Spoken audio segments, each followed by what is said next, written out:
So hi మస్ welcome to our channel. నా పేరు సాయి చరణ్. ఈరోజు తెలుగులో చావా మూవీ చూడడం జరిగింది.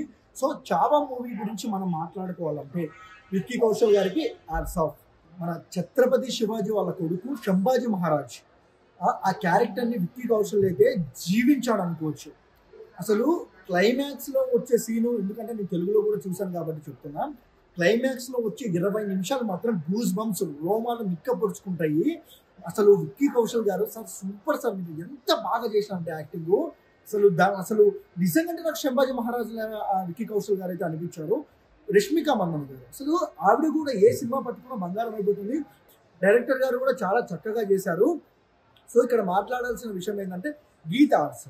సో గీత ఆర్ట్స్ చాలా మంది అయితే తెలుగులో రాలేదు అని చాలా మంది బాధపడ్డారు.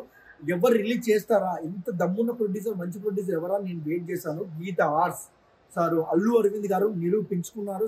సో థియేటర్లో కూడా అదే అందరూ జై ఛత్రపతి శివాజీ సంభాజీ మహారాజ్ అనే అరుస్తున్నారు. అసలు ఆ గీత ఆర్ట్స్ వాళ్ళకైతే పెద్ద దండము సార్. ఇలాంటి సినిమాలు నేను చేయాలండి, ఎందుకంటే మన ధర్మం, మన హిందూ ధర్మాన్ని కాపాడిన సంభాజీ మహారాజ్ గురించి చెప్పే కథ కాబట్టి చాలా మంది అయితే ఓన్ చేసుకున్నారు.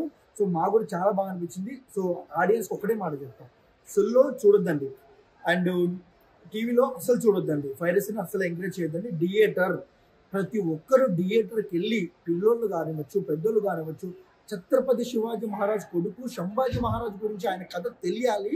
ప్రతి ఒక్కరు చూడాలని మనస్ఫూర్తిగా కోరుకుంటున్నాం. బట్ ఎవరు మిస్ కావద్దండి, ప్రతి ఒక్కరు చూడండి. So thank you for watching.